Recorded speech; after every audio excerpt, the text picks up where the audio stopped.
oh, oh, oh, oh, oh, oh, oh, oh. Orgasm.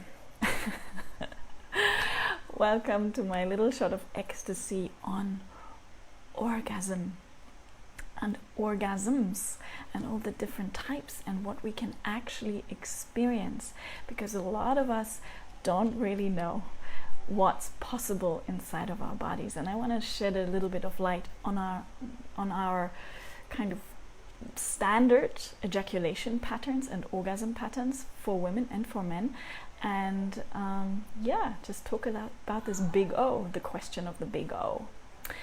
Probably many of you have a friend, or maybe you even have a dog yourself, one of those annoying dogs that keeps humping people's legs. And I wonder if you've ever asked yourself the question how often that dog's sperm actually ends up on the pants of the person. Yeah, a bit of a visual image I recognize.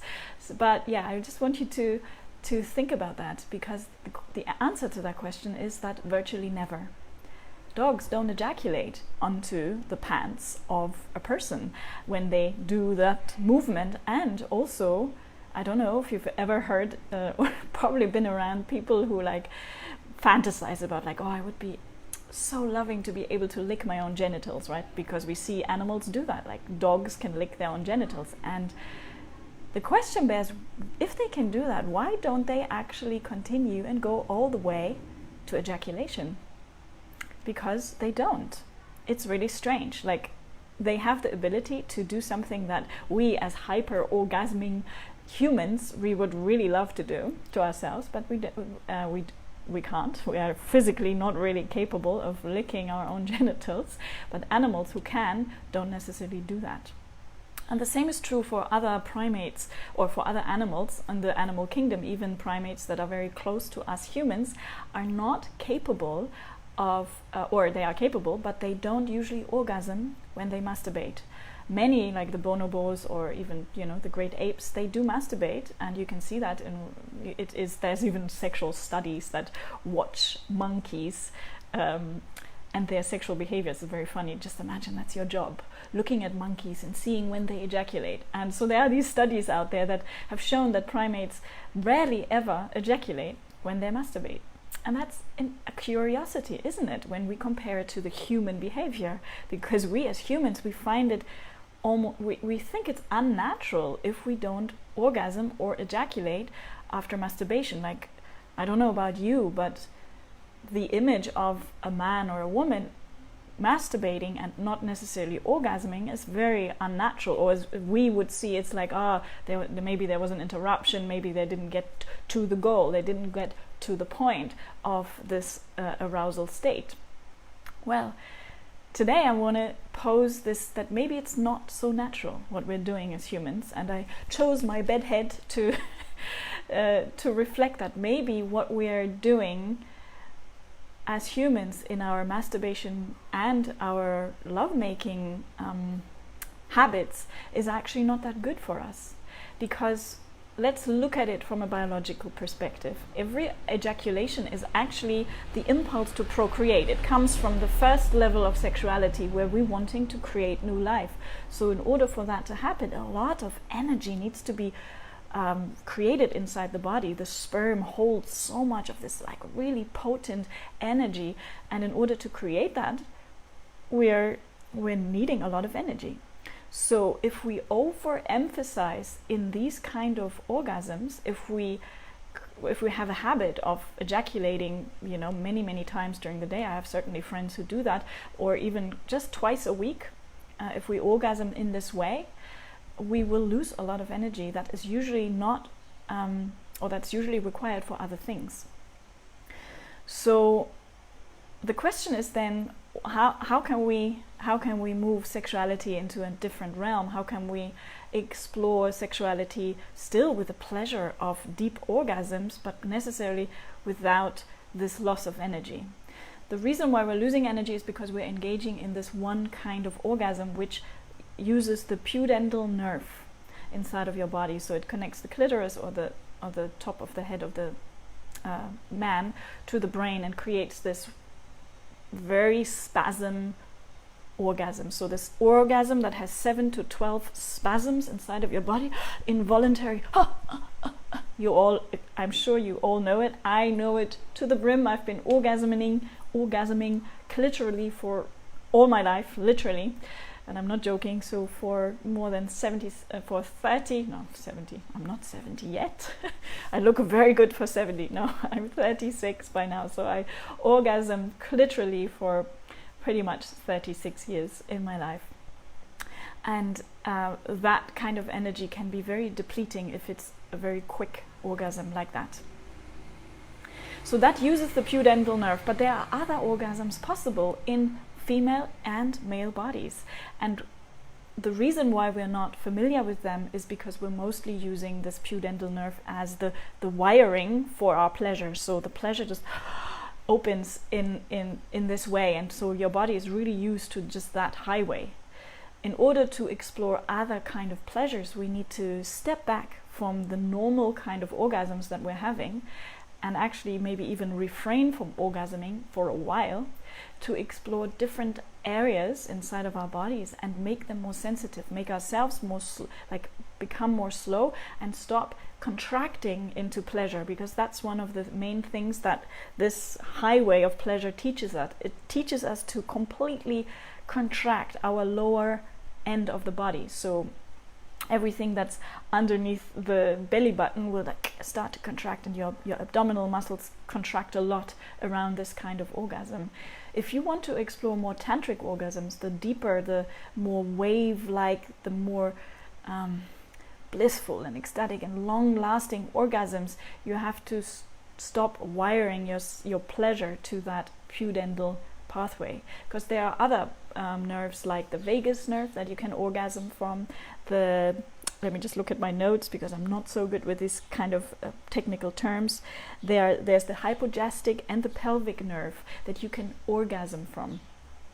And these are beautiful experiences that are completely mind-altering, because really and truly, and this is also studies have shown that the aim of sex, or the aim of sexual pleasure, is not the orgasm itself. It's actually the heightened state of arousal that we get ourselves into when we engage in sexual activity. Because really and truly, and this is beautiful, when we are aroused, we are entering an altered state of consciousness. So you can take a pill for that, you can go on an ayahuasca ceremony, you can do all of these things, but actually one of the quickest accesses to an altered state of consciousness is sex. And how beautiful, because most of us really enjoy sex, and or let's say there's a deep drive inside of our bodies to engage in that lovemaking with somebody, and even with ourselves, because there's a lot of masturbation habits going on this planet. We see it in the way that porn is used, but also just in studies that have shown that literally 92% of men masturbate, and they masturbate to orgasm, and the same is true for women. So I thought that is a really beautiful topic. Maybe some of you have also noticed something that they call the post-coital dysphoria. Post-coital dysphoria, short for PCD.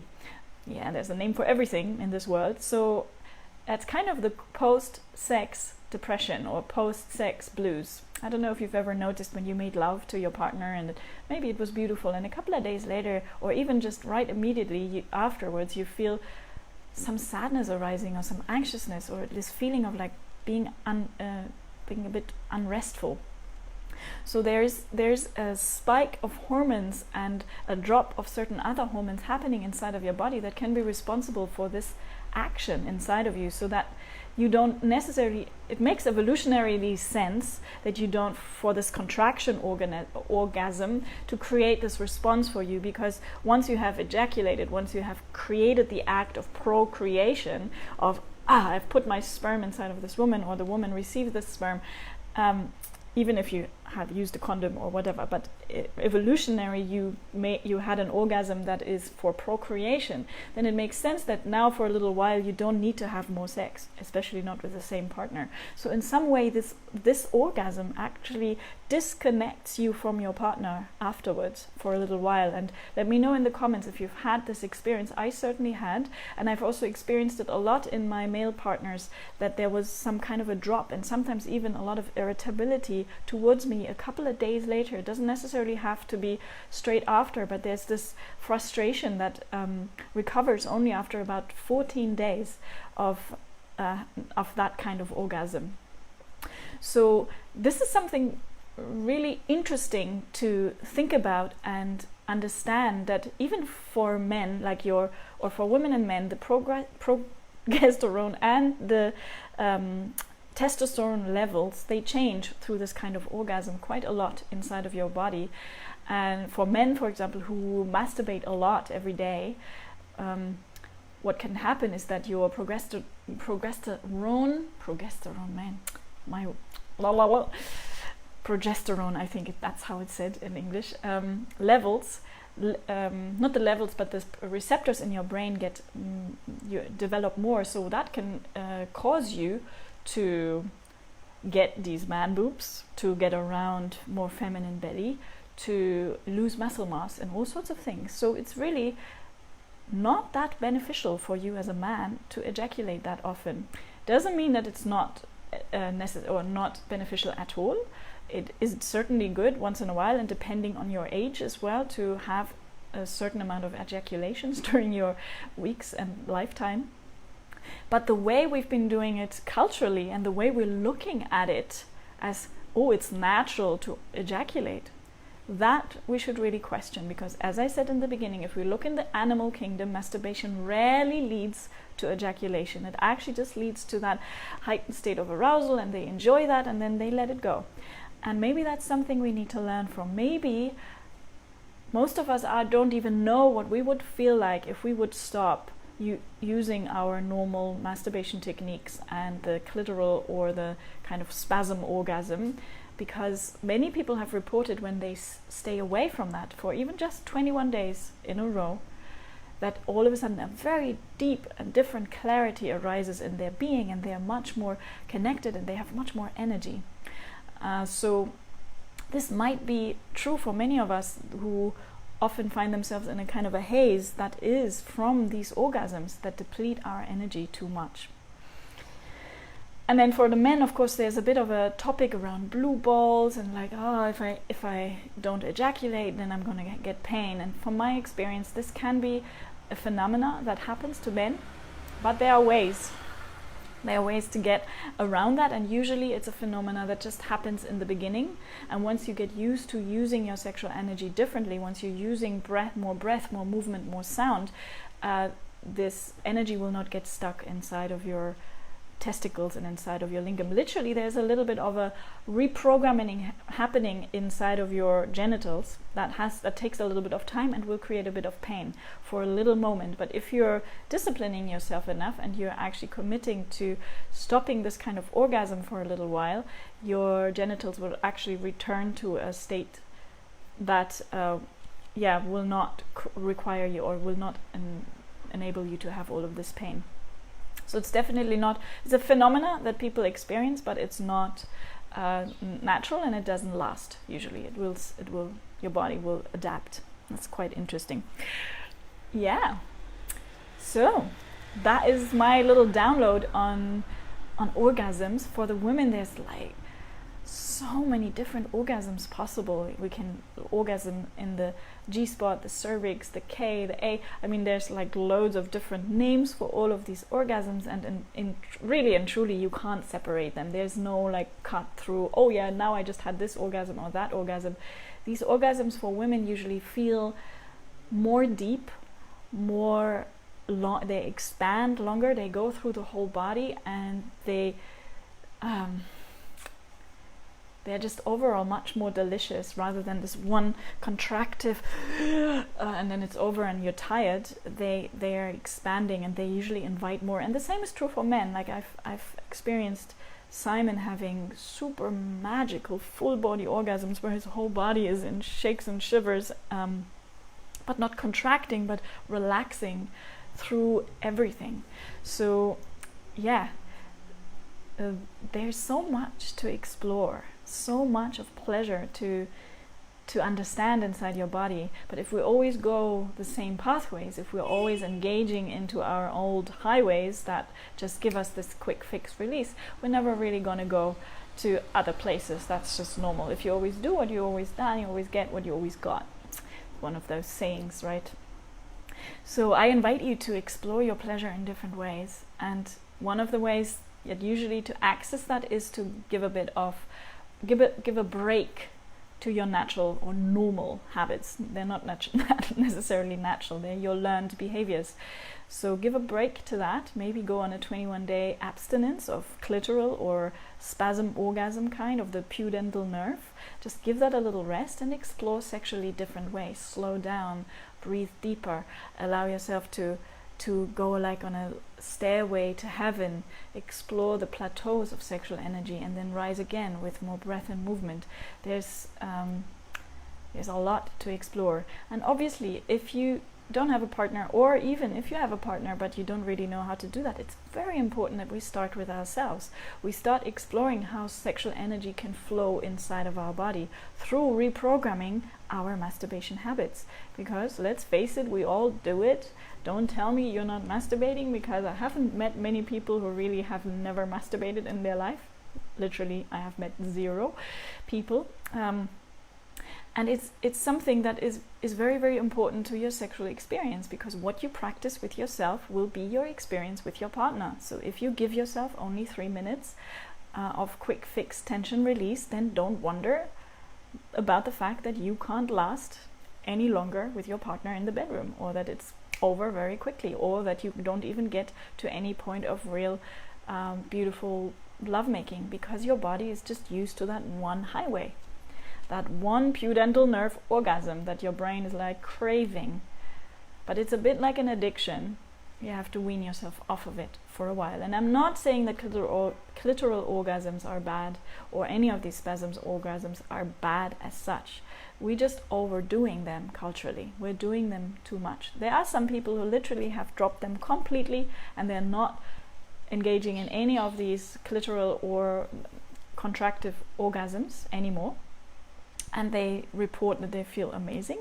But I am not the kind of like one solution for all kind of girl. I like the fact that we're all different, and that we all need different things for our body, and that it's good to explore different options. But ultimately you are inside of your body, and you will know what will be good. So I, for example, I took a long break, pretty much like almost a year break of clitoral orgasms, and it served me very well. I explored that I have different amounts of, or different pleasure pathways inside of me. So I went on this path, and I discovered that the deeper orgasms that come from penetration are far more pleasurable for me.